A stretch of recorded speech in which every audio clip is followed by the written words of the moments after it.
stereophonic episode of Classics Aloud. I'm your host, Publius Claudius, and today we will dive headfirst into the lives of the 12 Caesars. The Lives of the 12 Caesars is a series of 12 biographies written by Gaius Suetonius Tranquillus, better known as Suetonius, sometime around 100 AD. They are not exactly what we would call objective biographies, but nonetheless cast an interesting light into how the Romans themselves viewed their past. You may have noticed that I will be using classical pronunciation during this reading. For example, all C's will be hard, all AE or ash characters will be pronounced as a Y, usually. All V's will be pronounced as a W, and all J's will be pronounced as a Y. For example, instead of Gaius Julius Caesar, it will be Gaius Julius Caesar. This will be the first of 3 videos dealing with Divus Julius. And now, on to the biography. In the course of his 16th year, he lost his father. In the next consulate, having previously been nominated priest of Jupiter, he broke his engagement with Cossutia, a lady of only equestrian rank, but very wealthy, who had been betrothed to him before he assumed the gown of manhood, and married Cornelia, daughter of that Cinna who was 4 times consul, by whom he afterwards had a daughter Julia, and the dictator Sulla could by no means force him to put away his wife. Therefore, besides being punished by the loss of his priesthood, his wife's dowry, and his family inheritances, Caesar was held to be one of the opposite party. He was accordingly forced to go into hiding, and, though suffering from a severe attack of Portin Auga, to change from one covert to another almost every night, and save himself from Sulla's detectives by bribes. But at last, through the good offices of the Vestal Virgins and of his kinsmen, Mamercus Aemilius and Aurelius Cotta, he obtained forgiveness. Everyone knows that when Sulla had long held out against the most devoted and eminent men of his party who interceded for Caesar, and they obstinately persisted, he at last gave way and cried either by divine inspiration or a shrewd forecast, "Have your way and take him, only bear in mind that the man you are so eager to save will one day deal a death blow to the cause of the aristocracy, which you have joined with me to uphold. For in this Caesar there is more than one Marius."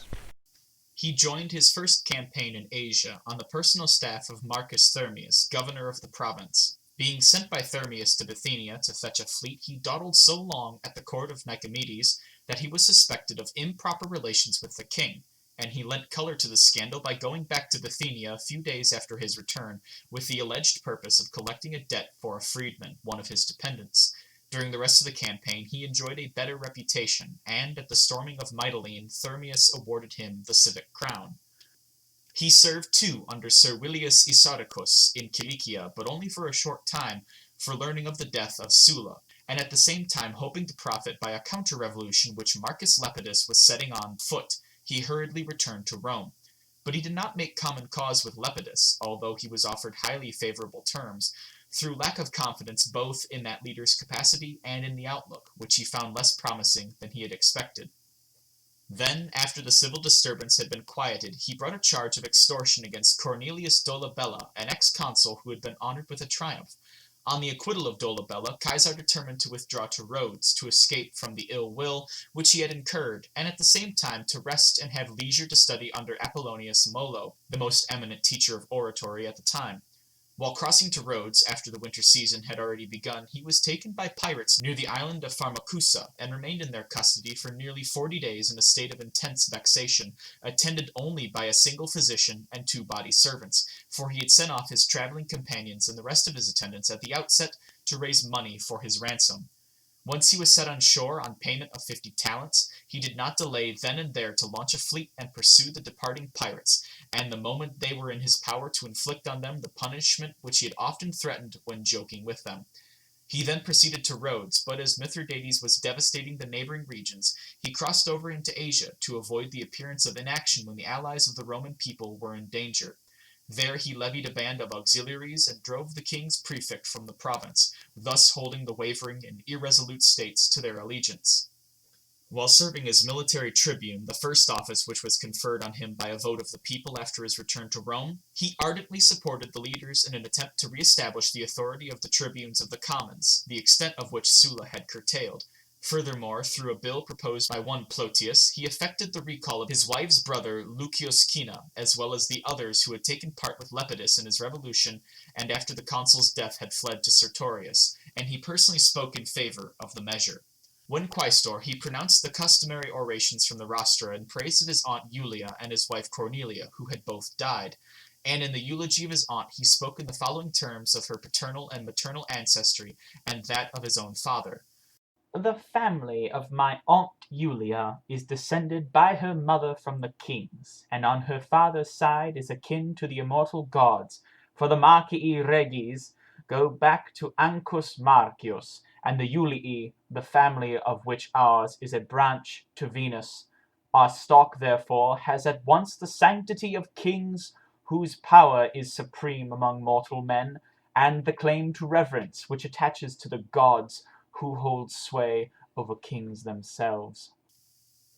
In place of Cornelia, he took to wife Pompeia, daughter of Quintus Pompeius and granddaughter of Lucius Sulla, but he afterward divorced her, suspecting her of adultery with Publius Clodius, and, in fact, the report that Clodius had gained access to her in woman's garb during a public religious ceremony was so persistent that the Senate decreed that the pollution of the sacred rites be judicially investigated.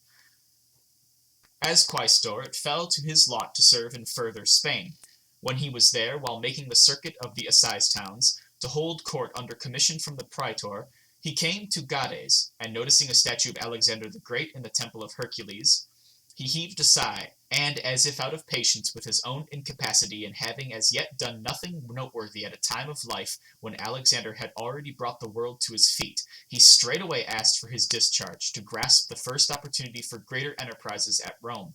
Furthermore, when he was dismayed by a dream the following night, for he thought that he had offered violence to his mother, the soothsayers inspired him with high hopes by their interpretation, which was, that he was destined to rule the world, since the mother whom he'd seen in his power was none other than the earth, which is regarded as the common parent of all mankind. Departing, therefore, before his term was over, he went to the Latin colonies, which were in a state of unrest, and meditating a demand for citizenship, and he might have spurred them on to some rash act, had not the consuls, in anticipation of that very danger, detained there for a time the legions which had enrolled for service in Cilicia. For all that, he presently made a more daring attempt at Rome. For a few days before he entered upon his aedile ship, he was suspected of having made a conspiracy with Marcus Crassus, an ex-consul, and likewise with Publius Sulla and Lucius Autronius, who, after their election to the consulship, had been found guilty of corrupt practices. The design was to set upon the Senate at the opening of the year and put to the sword as many as they thought good. Then Crassus was to usurp the dictatorship, naming Caesar as his master of horse, and when they had organized the state according to their pleasure, the consulship was to be restored to Sulla and Autronius. This plot is mentioned by Tanucius Geminus in his history, by Marcus Bibulus in his edicts, and by Gaius Curio the Elder in his speeches. Cicero, too, seems to hint at it in a letter to Axius, where he says that Caesar in his consulship established the despotism which he had had in mind since he was an aedile. Tanucius adds that Crassus, either conscience-stricken or moved by fear, did not appear on the day appointed for the massacre, and that therefore Caesar did not give the signal which it had been arranged that he should give, and Curio says that the arrangement was that Caesar should let his toga fall from his shoulder. Not only Curio, but Marcus Auctorius Naso, as well, declare that Caesar made another plot with Gnaeus Piso, a young man to whom the province of Spain had been assigned unasked and out of regular order, because he was suspected of political intrigues at Rome. That they agreed to rise in revolt at the same time, Piso abroad and Caesar at Rome, aided by the Ambrani and the peoples beyond the Po, but that Piso's death brought both their designs to naught. When aedile, Caesar decorated not only the Comitium and the Forum with its adjacent basilicas, but the Capitol as well, building temporary colonnades for the display of a part of his material. He exhibited combats with wild beasts, and stage plays too, both with his colleague and independently. The result was that Caesar alone took all the credit even for what they spent in common, and his colleague Marcus Bibulus openly said that his was the fate of Pollux. For, said he, just as the temple erected in the Forum to the twin brethren bears only the name of Castor, so the joint liberality of Caesar and myself is credited to Caesar alone. Caesar gave a gladiatorial show besides, but with somewhat fewer pairs of combatants than he proposed. For the huge band which he assembled from all quarters so terrified his opponents that a bill was passed limiting the number of gladiators which anyone was allowed to keep in the city. Having won the goodwill of the masses, Caesar made an attempt through some of his tribunes to have the charge of Egypt given to him by a decree of the commons, seizing the opportunity to ask for so irregular an appointment because the citizens of Alexandria had deposed their king, who had been named by the Senate an ally and friend of the Roman people, and their action was generally condemned. He failed, however, because of the opposition of the aristocratic party. Wishing therefore to impair their prestige in every way he could, he restored the trophies commemorating the victories of Gaius Marius over Jugurtha and over the Cimbri and Teutoni, which Sulla had long since demolished. Furthermore, in conducting prosecutions for murder, he included in the number of murderers even those who had received monies from the public treasury during the proscriptions for bringing in the heads of Roman citizens, although they were expressly exempted by the Cornelian laws. He also bribed a man to bring a charge of high treason against Gaius Rabirius, who some years before had rendered conspicuous service to the Senate in repressing the seditious designs of the tribune Lucius Saturninus, and when he had been selected by lot to sentence the accused, he did so with such eagerness that when Rabirius appealed to the people, nothing was so much in his favor as the bitter hostility of his judge. After giving up hope on the special commission, he announced his candidacy for the office of Pontifex Maximus, resorting to the most lavish bribery. Thinking on the enormous debt which he had thus contracted, he is said to have declared to his mother on the morning of his election, as she kissed him when he was starting for the polls, that he would never return, except as Pontifex. And in fact, he so decisively defeated two very strong competitors, for they were greatly his superiors in age and rank, that he polled more votes in their tribes than were cast for both of them in all the tribes.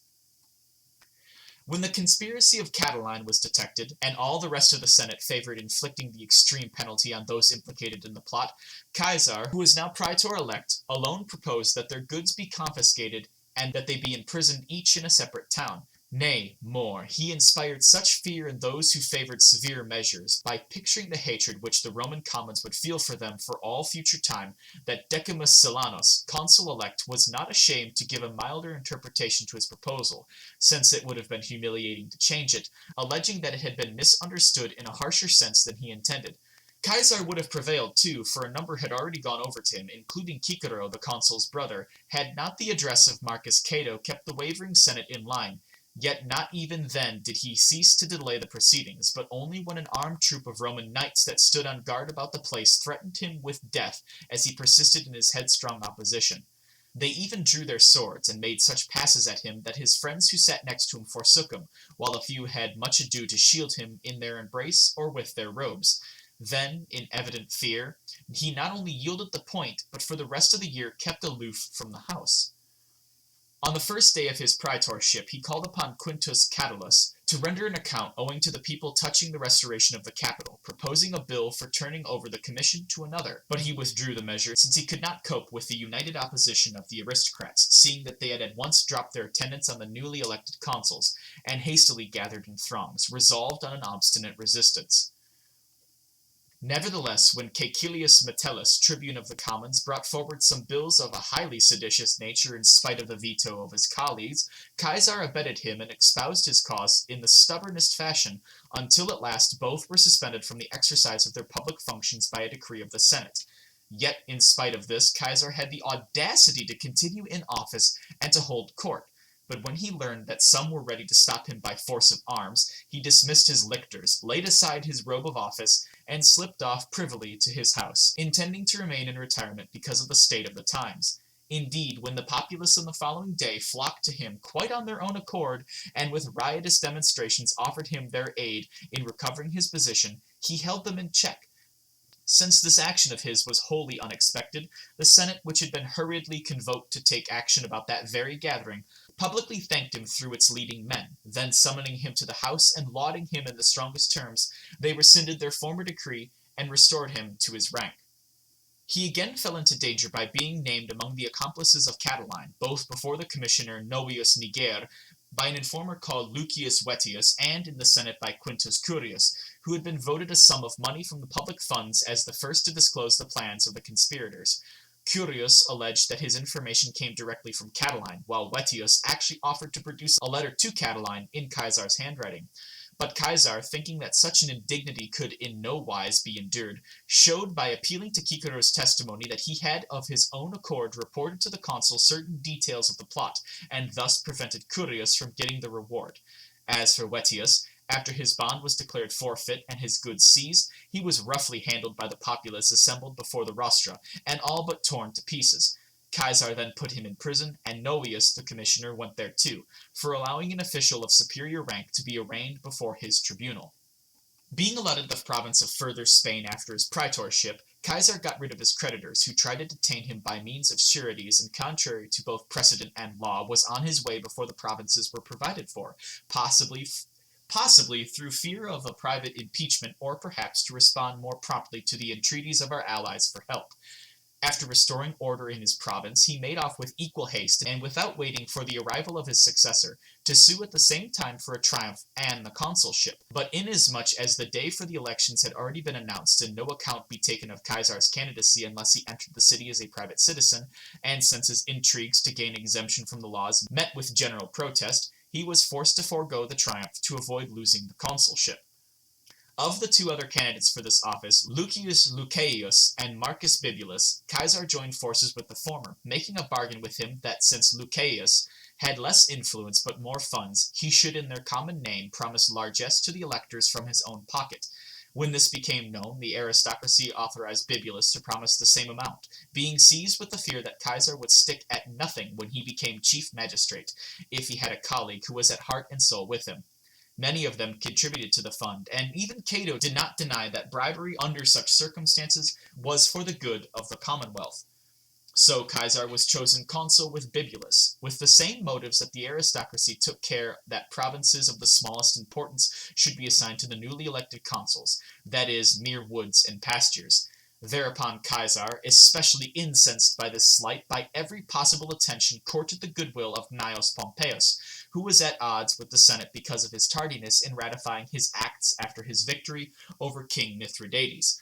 He also patched up a peace between Pompeius and Marcus Crassus, who had been enemies since their consulship, which had been one of constant wrangling. Then he made a compact with both of them, that no step should be taken in public affairs which did not suit any one of the three. Caesar's very first enactment after becoming consul was that the proceedings both of the Senate and of the people should day by day be compiled and published. He also revived a bygone custom that during the months when he did not have the fasces, an orderly should walk before him, while the lictors followed him. He brought forward an agrarian law too, and when his colleagues announced adverse omens, he resorted to arms and drove him from the forum. And when next day Bibulus made complaint in the Senate, and no one could be found who ventured to make a motion or even express an opinion about so high-handed a proceeding, although decrees had often been passed touching less serious breaches of the peace, Caesar's conduct drove him to such a pitch of desperation that from that time until the end of his term he did not leave his house, but merely issued proclamations announcing adverse omens. From that time on, Caesar managed all the affairs of state alone, and after his own pleasure, so that sundry witty fellows, pretending by way of jest to sign and seal testamentary documents, wrote, "Done in the consulship of Julius and Caesar," instead of Bibulus and Caesar, writing down the same man twice by name and by surname. Presently, too, the following verses were on everyone's lips. "In Caesar's year, not Bibulus's, an act took place of late, for naught do I remember done in Bibulus's consulate. The plain called Stylas, which had been devoted to public uses by the men of bygone days, and the Campanian territory, which had been reserved to pay revenues for the aid of the government, he divided without casting lots among 20,000 citizens who had 3 or more children each. And when the publicans asked for relief, he freed them from a third part of their obligation, and openly warned them in contracting for taxes in the future not to bid too recklessly. He freely granted everything else that anyone took into his head to ask, either without opposition or by intimidating anyone who tried to object. Marcus Cato, who tried to delay proceedings, was dragged from the house by a lictor at Caesar's command and taken off to prison. When Lucius Lucullus was somewhat too outspoken in his opposition, he filled him with such fear of malicious prosecution that Lucullus actually fell on his knees before him. Because Cicero, while pleading in court, deplored the times, Caesar transferred the orator's enemy Publius Clodius that very same day from the patricians to the plebeians, taking a thing for which Clodius had for a long time been vainly striving, and that too at the 9th hour. Finally taking action against all the opposition in a body, he bribed an informer to declare that he had been egged on by certain men to murder Pompey, and to come out upon the rostra and name the guilty parties according to a prearranged plot. But when the informer had named one or two to no purpose and not without suspicion of double dealing, Caesar, hopeless of the success of his over-hasty attempt, is supposed to have had him taken off by poison. At about the same time he took to wife Calpurnia, daughter of Lucius Piso, who was to succeed him in the consulship, and affianced his own daughter Julia to Gaius Pompeius, breaking a previous engagement with Servilius Caepio, although the latter had shortly before rendered him conspicuous service in his contest with Bibulus. And after this new alliance he began to call upon Pompey first to give his opinion in the Senate, although it had been his habit to begin with Crassus, and it was the rule for the consul in calling for opinions to continue throughout the year the order which he had established on the calends of January. Backed therefore by his father-in-law and son-in-law, out of all the numerous provinces he made the Gauls his choice, as the most likely to enrich him and furnish suitable material for triumphs. At first, it is true, by the bill of Vatinius he received only Cisalpine Gaul, with the addition of Illyricum, but presently he was assigned to Gallia Comata as well by the Senate, since the members feared that even if they should refuse it, the people would give him this also. Transported with joy at this success, he could not keep from boasting a few days later to a crowded house that having gained his heart's desire to the grief and lamentation of his opponents, he would therefore from that time mount on their heads. And when someone insultingly remarked that that would be no easy matter for any woman, he replied in the same vein that Semiramis too had been queen in Syria, and that the Amazons in days of old had held sway over a great part of Asia. When at the close of his consulship the praetors Gaius Memmius and Lucius Domitius moved in inquiry into his conduct during the previous year, Caesar laid the matter before the Senate, and when they failed to take it up, and 3 days had been wasted in fruitless wrangling, went off to his province, whereupon his quaestor was at once arraigned on several counts as a preliminary to his own impeachment. Presently he himself too was prosecuted by Lucius Antistius, tribune of the commons, and it was only by appealing to the whole college that he contrived not to be brought to trial, on the ground that he was absent on public service. Then to secure himself for the future, he took to great pains always to put the magistrates for the year under personal obligation, and not to aid any candidates or suffer any to be elected, save such as guaranteed to defend him in his absence. And he did not hesitate in some cases to exact an oath to keep his pledge or even a written contract.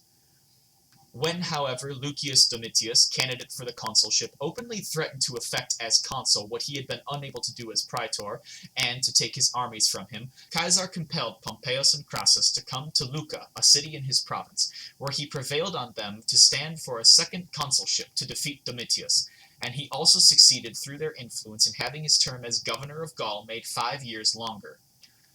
Encouraged by this, he added to the legions which he had received from the state others at his own cost, one actually composed of men from Transalpine Gaul, and bearing a Gallic name too, for it was called Aloud, which he trained in the Roman tactics and equipped with Roman arms, and later on he gave every man of it citizenship.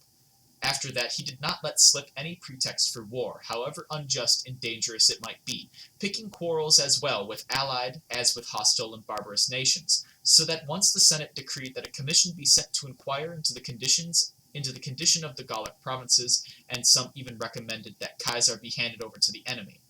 But as his enterprises prospered, thanksgivings were appointed in his honor oftener and for longer periods than for any one before his time.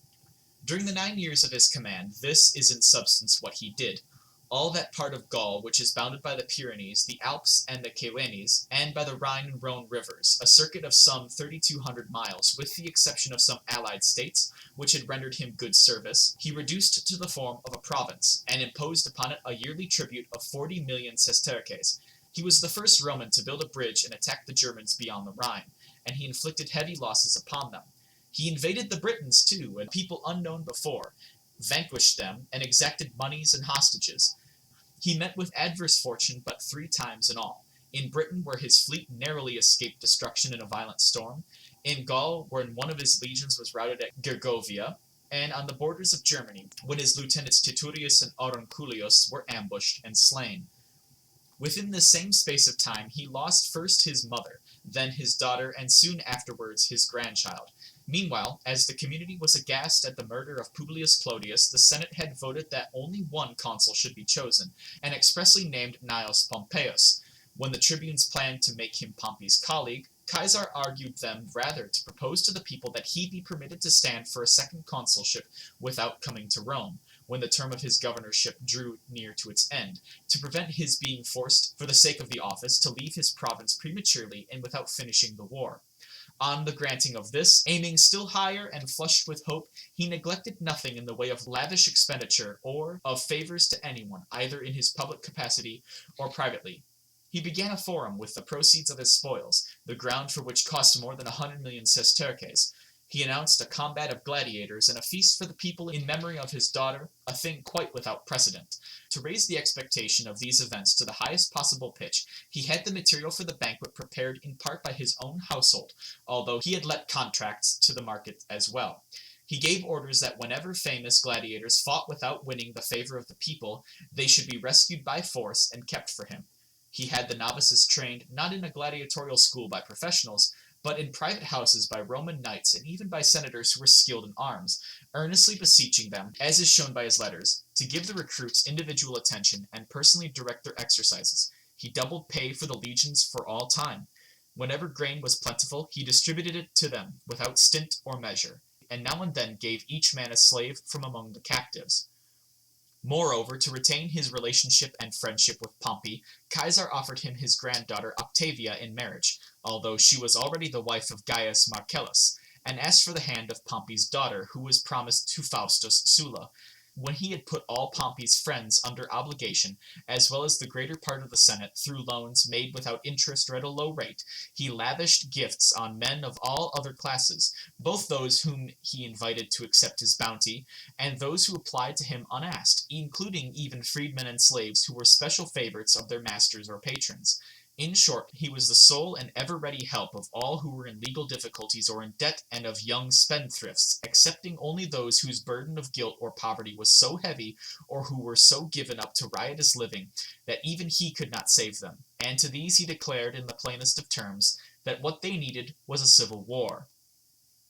He took no less pains to win the devotion of princes and provinces all over the world, offering prisoners to some by the thousands as a gift, and sending auxiliary troops to the aid of others whenever they wished, and as often as they wished, without the sanction of the Senate or people, besides adorning the principal cities of Asia and Greece with magnificent public works, as well as those of Italy and the provinces of Gaul and Spain. At last, when all were thunderstruck at his actions and wondered what their purpose could be, the consul Marcus Claudius Marcellus, after first making proclamation that he proposed to bring before the Senate a matter of the highest public moment, proposed that a successor to Caesar be appointed before the end of his term, on the ground that the war was ended, peace was established, and the victorious army ought to be disbanded. Also that no account be taken of Caesar at the election, unless he were present, since Pompey's subsequent action had not annulled the decree of the people. And it was true that when Pompey proposed a bill touching the privileges of officials, in the clause whereby he disbarred absentees from candidacy for office, he forgot to make a special exemption in Caesar's case, and did not correct the oversight until the law had been inscribed on a tablet of bronze and deposited in the treasury. Not content with depriving Caesar of his provinces and his privileges, Marcellus also moved that the colonists whom Caesar had settled in Novum Comum by the bill of Vatinius should lose their citizenship, on the ground that it had been given from political motives and was not authorized by law. Caesar, greatly troubled by these measures, and thinking, as they say he was often heard to remark, that now he was the leading man of the state, it was harder to push him down from the first place to the second than it would be from the second to the lowest. Caesar stoutly resisted Marcellus, partly through the vetoes of the tribunes and partly through the other consul, Servius Sulpicius. When next year Gaius Marcellus, who had succeeded his cousin Marcus as consul, tried the same thing, Caesar by a heavy bribe secured the support of the other consul, Aemilius Paulus, and of Gaius Curio, the most reckless of the tribunes. But seeing that everything was being pushed most persistently, and even the consuls elect were among the opposition, he sent a written appeal to the Senate not to take from him the privilege which the people had granted, or else compel the others in command of armies to resign also, feeling sure, it was thought, that he could more readily muster his veterans as soon as he wished. than Pompey his newly leveled troops. He further proposed a compromise to his opponents, that after giving up 8 legions and Transalpine Gaul, he be allowed to keep 2 legions and Cisalpine Gaul, or at least 1 legion and Illyricum, until he was elected consul. But when the Senate declined to interfere and his opponents declared that they would accept no compromise in a matter affecting the public welfare, he crossed to hither Gaul, and after holding all the assizes, halting at Ravenna, intending to resort to war if the Senate took any drastic action against the tribunes of the commons who interposed vetoes on his behalf. Now this was his excuse for the civil war, but it is believed that he had other motives. Gnaeus Pompeius used to declare that since Caesar's own means were not sufficient to complete the works which he had planned, nor to do all that he had led the people to expect on his return, he desired a state of general unrest and turmoil. Others say that he dreaded the necessity of rendering an account for what he had done in his first consulship contrary to the auspices and the laws, and regardless of vetoes. For Marcus Cato often declared, and took oath too, that he would impeach Caesar the moment he disbanded his army. It was openly said, too, that if he was out of office on his return, he would be obliged, like Milo, to make his defense in a court hedged about by armed men. The latter opinion is the more credible one in view of the assertion by Asinius Pollio, that when Caesar at the battle of Pharsalus saw his enemies slain or in flight, he said, word for word,